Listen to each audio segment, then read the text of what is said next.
fas yéene jàkkaarloo ak sénégalais yi waxtaan ci lu yaatu ci li nga xamante ni moom moo xew fële ca université Cheikh Anta Diop. ca loolu dinañu jox kàddu gi ci bu njëkk ki nga xam ne mooy ministre bi ñu dénk wàllum jàng bu kawe gi muy le professeur Daouda Ngom. bu ci paree dina jox kàddu gi ki nga xam ne mooy maître Bamba Cissé moom mi ñu dénk wàllum kaaraange fii ci biir réew mi. dinañu jox bu paree kàddu gi madame Yacine Fall moom mu ñu dénk wàllum justice. bu ci paree ñu mujjee ak ki nga xam ni mooy le général Birame Diop moom mi nga xam ni la ñu dénk l'armée bi. comme point de presse la laaj nag du am bu ci ministre yi pare ngeen may ñu ko kon balaa ñoo gën a guddal ñu jox kon kàddu gi ministre bi njëkk muy le professeur Daouda Ngom jërë ngeen jëf.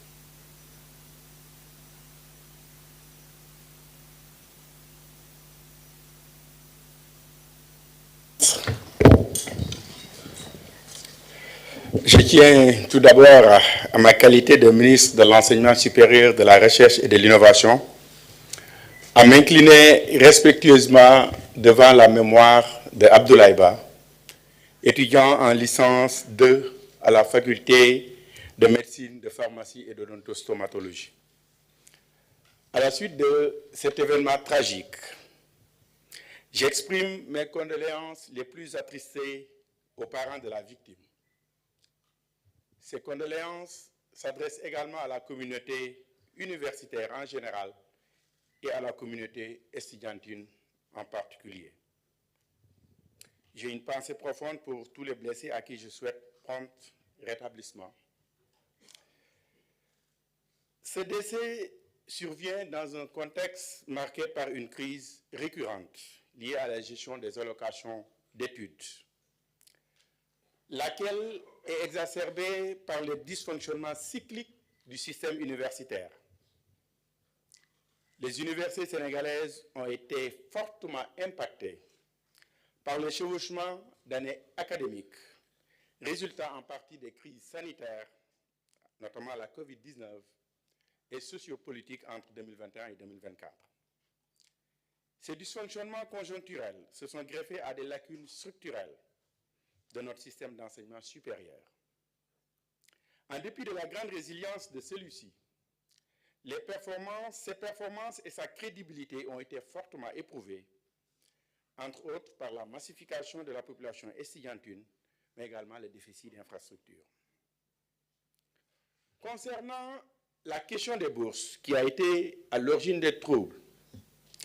je dois l'admettre qu'il y a eu peut-être une incompréhension entre les étudiants et l'administration, parce que depuis le début de l'année académique,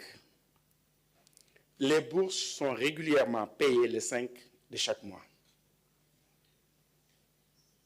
À ce jour, l'État ne doit aucun arriéré de bourse aux étudiants. Peut-être le point d'achoppement, c'est que dans le cadre des réformes enclenchées par mon département, il a été décidé de faire coïncider la durée d'obtention de la bourse au temps de présence effectif de l'étudiant dans les universités. En deux termes, l'étudiant commence à percevoir sa bourse à compter de sa date d'inscription dans un établissement d'enseignement supérieur. Mais en tout état de cause, il ne sera pas lésé parce qu'il aura ses 12 mois de bourse par an. Et cela permettra d'arrimer le calendrier académique au calendrier des bourses. C'est pourquoi il est difficile de comprendre que les étudiants décident de se restaurer sans payer les tickets subventionnés à 90% par l'État. À titre d'exemple, L'étudiant paye 250 francs par jour, 50 francs pour le petit déjeuner, 100 francs pour le déjeuner et 100 francs pour le dîner. Ça fait 250 francs par jour. Et l'État paye 2250 en moyenne aux repreneurs par jour. Et je dois rappeler aussi que le Sénégal, c'est un pays qui dépense énormément dans le sous-secteur de l'enseignement supérieur, de la recherche et de l'innovation. Si on considère l'indicateur dépenses publiques par rapport au PIB par habitant, le Sénégal est devant les pays du Nord comme les États-Unis. Nos voisins, nous sommes de très loin devant la Côte d'Ivoire et le Ghana. Et je dois rappeler que cette année, l'État a dépensé l'année 2025, 105 milliards de bourses d'études. À titre de comparaison, nos voisins ivoiriens sont à 39 milliards, le Bénin est à 12 milliards. Vous dire que le Sénégal est un pays qui dépense énormément dans les œuvres sociales et les allocations d'études. Un autre fait aussi qu'il faut révéler, c'est que le profil des leaders du mouvement étudiant, il faut oser l'avouer, c'est un problème dans nos universités. Si je prends un exemple, un des leaders les plus en vue du collectif des amicales de l'UCAD, c'est un étudiant qui a 31 ans, qui n'a pas encore terminé son master. Et il a fait 10 ans à l'UCAD depuis 2016. Pour des études de master qui doivent durer 5 ans, on ne peut pas faire 10 ans et continuer à diriger le mouvement étudiant. C'est des questions sur lesquelles nous devons avoir le courage de discuter. Il est également établi que certains dirigeants d'étudiants subissent des influences extérieures, plus particulièrement l'influence de politique. Autre chose que je dois préciser à l'endroit des Sénégalais, c'est que les franchises universitaires n'ont jamais été violées par l'État. L'article 2 de la loi 94/79 relative aux franchises et libertés universitaires est très clair. L'article 1er dit que les universités du Sénégal bénéficient du régime des franchises et libertés universitaires qui garantissent aux enseignants et étudiants, dans le respect des lois et règlements, les principes d'objectivité, de tolérance, l'exercice des libertés indispensables au développement de l'enseignement supérieur. Et l'article 2 dit, en application du régime des franchises et libertés, l'espace universitaire est placé sous le statut d'autonomie de police administrative. Mais, je le précise, le décret a défini qu'est-ce qu'un espace universitaire. L'espace universitaire comprend les facultés, les unités d'enseignement et de recherche, les instituts et établissements d'enseignement supérieur. Cela veut dire que le campus social n'est pas pris en compte dans les franchises universitaires. Et beaucoup de nos compatriotes font cette erreur. Le campus social, c'est comme un quartier de Dakar. C'est comme un quartier de Dakar, parce que dans beaucoup d'universités du Nord, si vous regardez bien, les campus se trouvent en dehors du campus, les campus sociaux se trouvent en dehors du campus pédagogique. Donc, aujourd'hui, les défis sont immenses pour le secteur de l'enseignement supérieur. Et l'immensité des défis requiert une grande introspection, une synergie des intelligences, une synergie des intelligences collectives et un sens élevé des responsabilités. Un tel challenge impose une culture de l'apaisement de la part de tous les acteurs du sous-secteur de l'enseignement supérieur et un engagement constant de toutes les parties prenantes. Cet esprit a toujours animé la tutelle, qui a privilégié les concertations à différentes échelles. Dans cette perspective, Le MESRI a initié une série de concertations.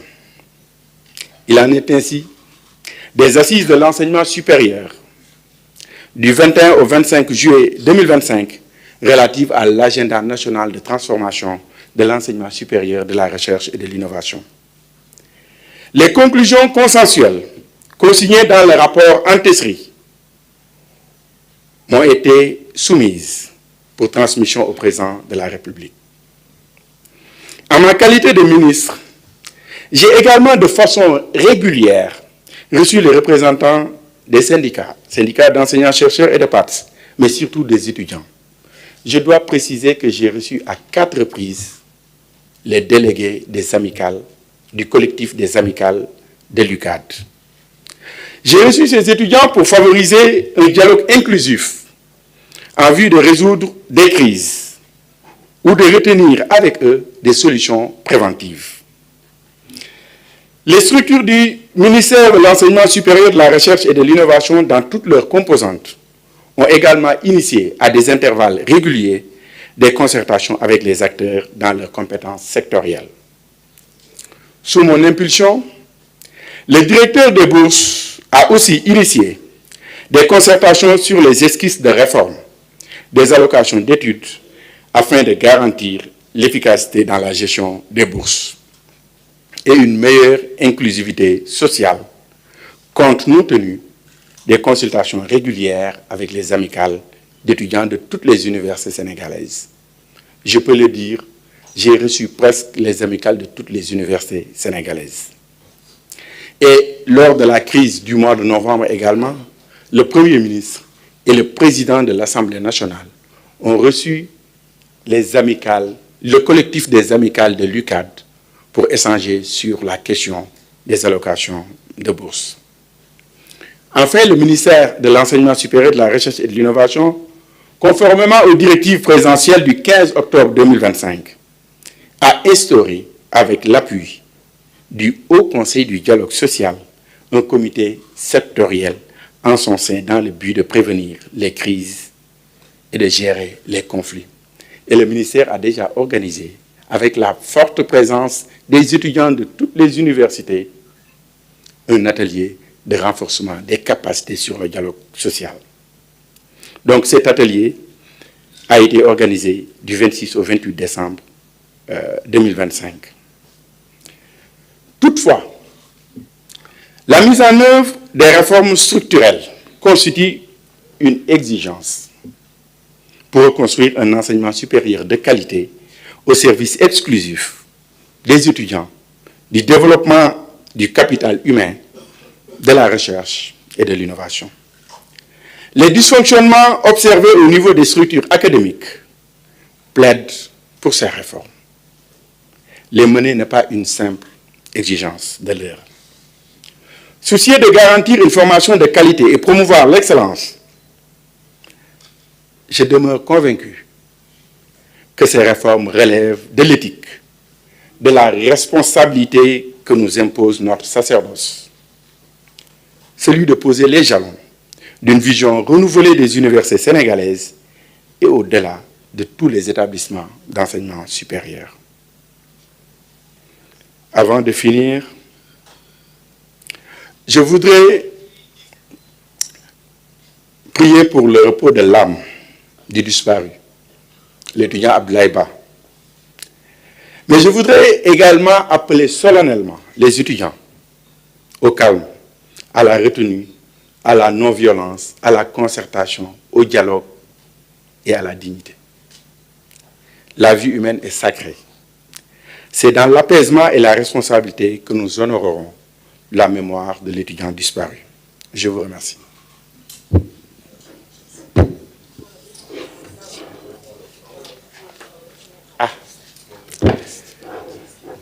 Vous m'obligez à faire le Wolof. Ce sera du franc Wolof.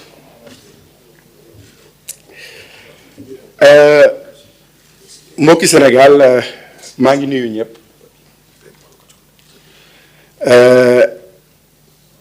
ministre de l'enseignement supérieur bi nga xam ne yàlla moo def man maa ko nekk fii ci Sénégal te am tiis wu ñu dal mooy benn étudiant bu bokk ci sama njaboot parce que damaa jàpp que ne étudiants yëpp maa leen njaboote bu tudd Ablaye Ba moo wàññeeku et ma ciy profiter pour jaale ko à sa famille mooy njabootam bu ma nee famille biologique am mais jaale ko également toute la communauté universitaire et en particulier jaale ko étudiants yi parce que seen mbokk étudiant la woon di ñaanal ñëpp ñi nga xam ne ñoo am ay tolof ci ay wi fi amoon démb yàlla fëgg seen bopp di wax ne direction COUD muy centre des œuvres universitaires mu ngi def lu mu man pour jàppale leen pour accompagner leen li am nag neexul kenn et dafa am ci benn contexte bu mu amee mooy contexte de crise universitaire sunu système universitaire moo nekk ci ay jafe-jafe te loolu foog ñun ñëpp ñu nangu ko ay at a ngi nii nekk am na ay jéego yu ñu ci doon def amoon na ay réformes en 94 en 2013 am na ay réformes avec la CNAES mais terewul ba tey sunu système universitaire dafa nekk ci ay jafe-jafe te li koy firndeel mooy li ñuy wax année universitaire ñun ba ñuy jàng xëy na dañ doon commencé ne octobre la ñuy commencé juin ñu jeexal def examen ñibbi waaye dafa am ay xew-xew yu fi am yu demee ni crise sanitaire bi fi amoon muy Covid-19 mu demee ni crise sociopolitique bi fi amoon entre 2021 et 2024 nga xam ne gouvernement bi nga xam ne ñooñu fi wutu woon dañoo tëjoon université bi pendant 9 mois loolu yépp impacté ci université bi mu tax sunu université yi am ay jafe-jafe pour wax tuuti ci question bourse yi mooy ci mbirum bourse yi nga xam ne moo waral coow li yépp dama yaakaar que ne étudiants yi ak administration bi dañoo bokkul dégg-dégg parce que dama koy wax man septembre rek passé laa ñëw ci bopp ministère bi octobre école tijji mën nañ koy waxee noonu mais boobu ba léegi amul benn retard de bourse état bi le 5 balaa weer bee dee bu weer bi dee le 5 au plus tard état bi day fay bourse yi parce que gouvernement bi dañoo jàpp que ne bourse mook salaire yem c'est sacré et li nga xam ne nii mën nañ ne xëy na moo indi féewaloo entre étudiants yi ak administration bi fenn laa ko mën a gisee mooy administration bi def ne calendrier universitaire bi jaxasoo na ba nga xam ne ni ñii mën nañ commencer janvier ñii février ñii juillet ñii septembre alors que bourse dafa am calendrier de paiement yam boo xam ne diggante octobre la ba septembre pour éviter te loolu dafa am lu muy indi ci étudiants yi étudiant bu nekkee licence fanweeri weer ak juróom-benn ñetti at la ko état bi di fay bourse il arrive que état bi fay ko ba pare fanweeri weer ak juróom-benn fekk na moom mu des ko tuuti parewul pour éviter loolu ñu ne étudiants yi solution bi mooy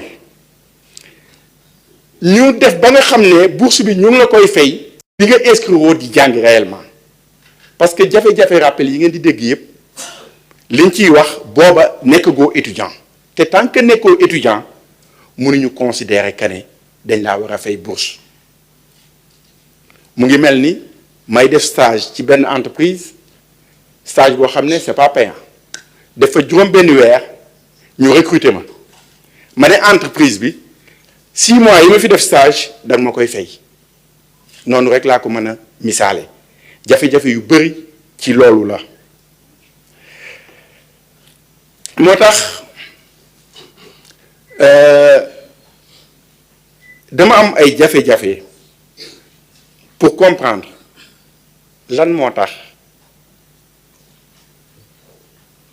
amicalu étudiants yi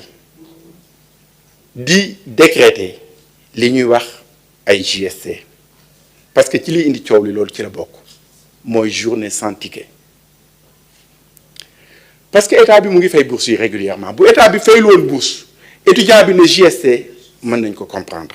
mais état bi mu ngi fay bourse le 5 de chaque mois tax ay étudiants di restauré wu di dem ci restaurant yi di lekk sans fay te li ñu lekk aussi ñoom dañuy fay 250 francs bu ñu fayee 250 état bi daf ciy teg 2250 pour fay ko entrepreneur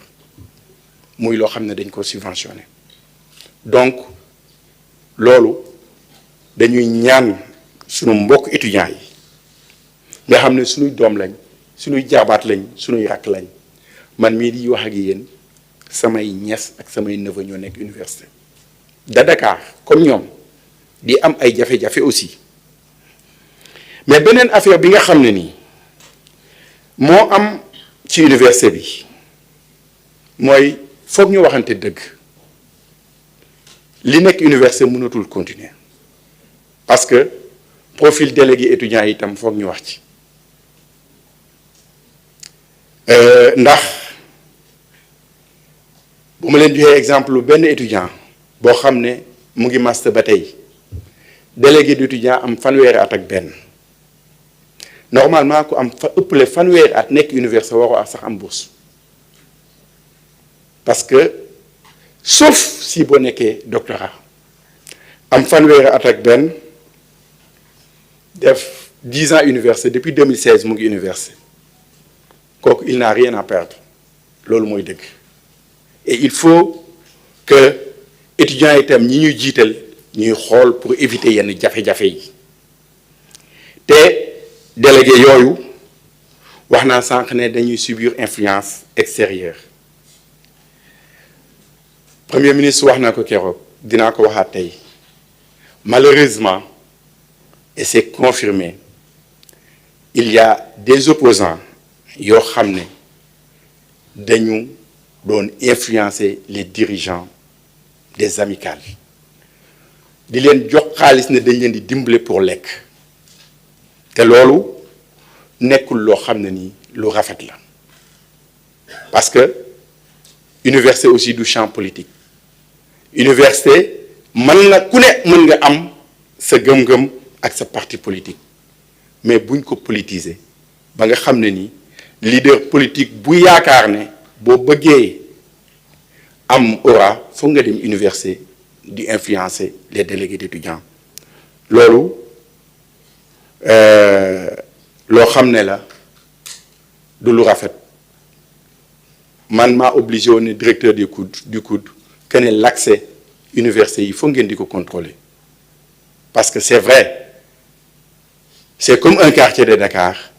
mais l'accès doit être contrôlé tey nag intensité jafe-jafe yi tax na ñun ñëpp muy jàngalekat bi di personnel administratif technique et de service bi di étudiant bi ñoom ñëpp dañu war a àndandoo en toute responsabilité pour que problème bi ñu régler ko jafe-jafe yi université du étudiant yi rek de déedéet am na étudiants yi am na ci jàngale bi jàngalekat yi am na ci PATS yi jafe-jafe yi bëri na trop waaye foog ñu apaiser secteur bi foog ñu apaiser ko ba éviter conflit yi parce que déjà dañoo am retard te conflit yi daf koy gën a yokk te ministère de l'enseignement supérieur de la recherche et de l'innovation depuis le mois d'octobre dañoo initier ay série de concertation yoo xam ne rencontré nañ ci acteurs yëpp mais rencontré nañ surtout étudiants yi bu ma déggee ñu naan ma del waxtaan ak étudiants yi dama naan peut-être que xamuñu parce que collectif des amicales de l'UCAD étudiants yi rencontré naa leen 4 fois échanger ak ñoom ci point yëpp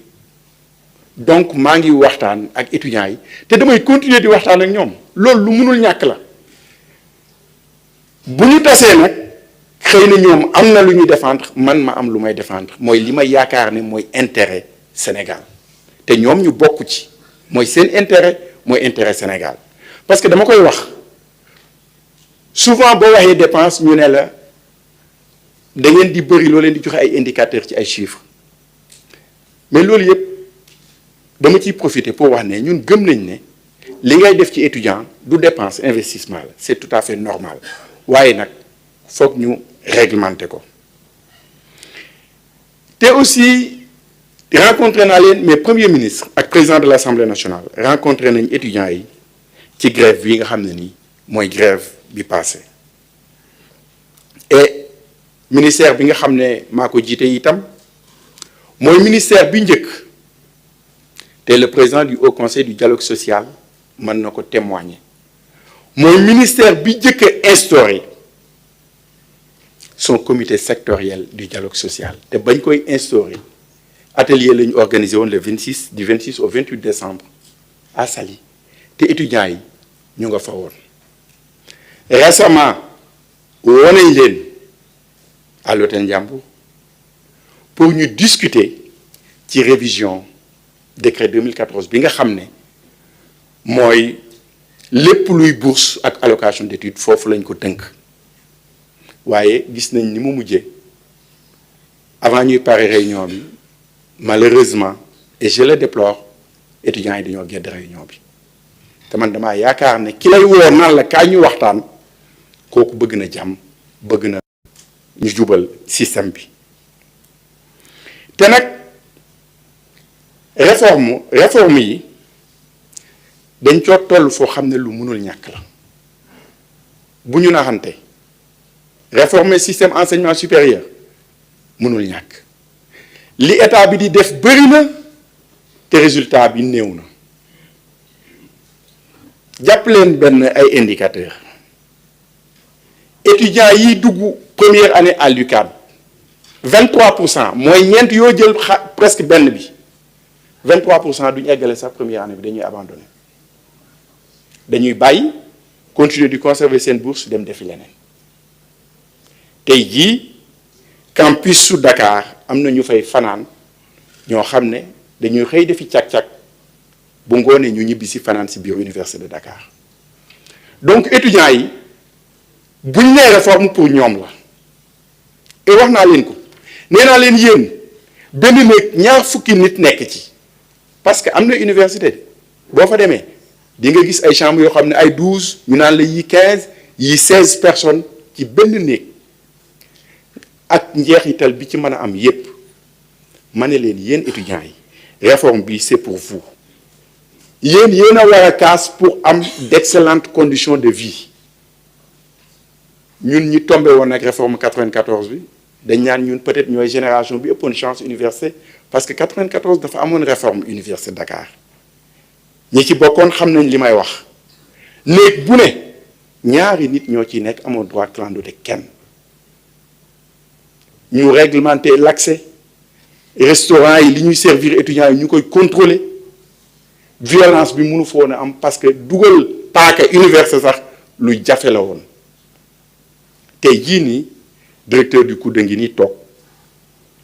xam na ne dañuy def ay rondes dans les chambres di ci génne ay armes blanches yu dul jeex fin décembre bi moo ci mujj le 30 décembre mu nekk loo xam ne nii ñun dañ ko war a xeexal ko étudiants yi ànd ceeg ñoom xeex ko moo tax toujours li ma leen di wax li ñuy defuñu ko pour suñu bopp Sénégal moo ñu ñor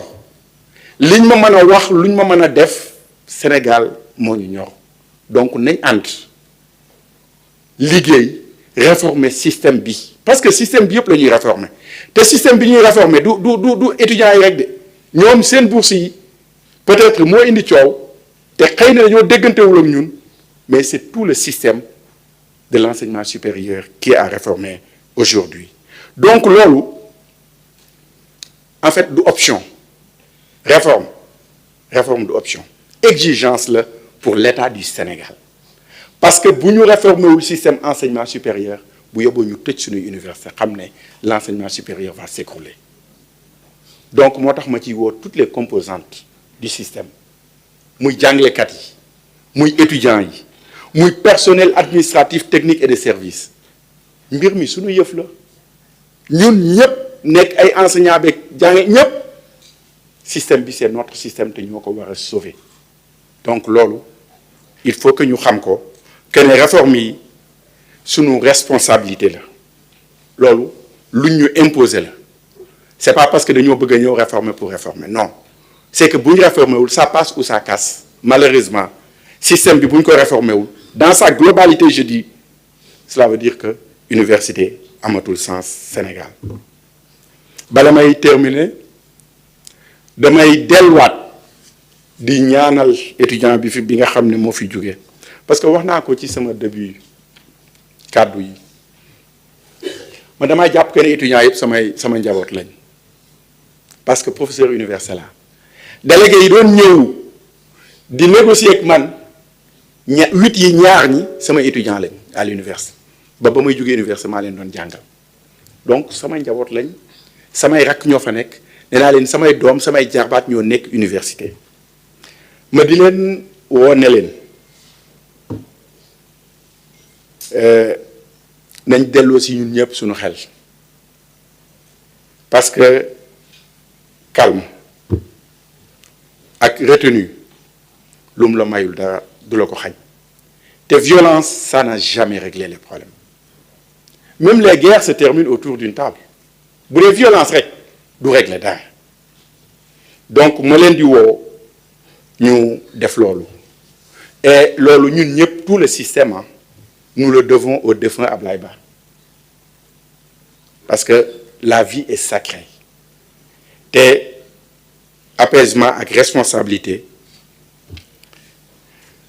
loolu lañ war a def pour honorer muy étudiants yi muy ñun ñi ñëpp ñi nekk ci système bi pour honorer la mémoire de l'étudiant Ablaye Ba bi nga xam ne nii moo fi bàyyi ko ñu koy ñaanal yal na ko yàlla xaare àjjana te yeexe ñu yal na suuf sedd ci kawam maa ngi leen di gërëm di leen sant. Par contre am na lu ma fàtte te lu am solo la nga excusez-moi madame le ministre lu am solo la parce que fan yi yëpp damay dégg ci presse bi te dama koy wax sunu mbokk journalistes yi dee leen gëstu damay dégg fan yëpp ci presse bi ñu ne état bi dafay violer les franchises universitaires moi je suis un universitaire et du ma seetaan aussi état bi du violer les franchises universitaires te waxuma ci li ma xam jusque-là depuis 2 ans l'État n'a jamais violé les franchises universitaires parce que décret bi nga xam ne moo tënk les franchises universitaires mooy la loi 94/79 dafa wax lu leer espace universitaire la wax ne moom la franchise universitaire concerné mais bi ñu ci jógee ci article 2 bi dafa préciser lan mooy espace universitaire daf ne espace universitaire mooy faculté mooy fépp fu ñuy defee gëstu mooy bépp établissement boo xam ne dañ koy jàngale te mu bokk ci université bi donc damay préciser pour leeral campus social bokkul ci franchise universitaire campus social c'est pas un no man's land c'est pas un territoire de non-droit police am na droit accéder fa bu fekkee ne jugé na nécessaire que ne les biens et personnes sont menacés bu ko neexee mu dugg fa sans laaj autorisation ministre de l'enseignement supérieur wala recteur par contre fépp fu ñuy jànge moo tax gis ngeen policiers yi biir campus social mais gisuleen leen biir campus pédagogique parce que campus pédagogique franchise universitaire moo ko tënk police bu fa bëggee dugg day laaj recteur duñ laaj ministre bi de recteur la ñuy laaj parce que les universités sont autonomes ne ko dañoo bëgg a dugal police ci biir campus pédagogique parce que gis nañ ne dafa am ay jafe-jafe recteur mu muy def day convoquer li ñuy wax le conseil académique ne ko lii moo xew police dafa bëgg a dugg biir université nan la ñuy def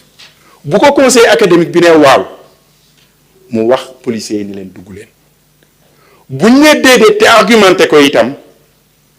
duñu dugg waaye nag décret bi aussi dafa leer décret bi dane bu ñu demee ba nga xam ne nii ñi nekk di liggéey université seen vie est menacée wala bien yi ça veut dire que faculté yi dañ koy menacer police mën na bañ a sax demander autorisation recteur dem dugg biir université donc leeral boobu laa bëggoon a apporter wax ne gouvernement bi musul violer franchise universitaire te xalaatul benn yoon violer franchise universitaire ma bëgg journalistes yi ko soxla ñu dem xooli décret loi excusez-moi 94/79 relative aux franchises universitaires franchise et liberté universitaire maa ngi leen di gërëm di leen sant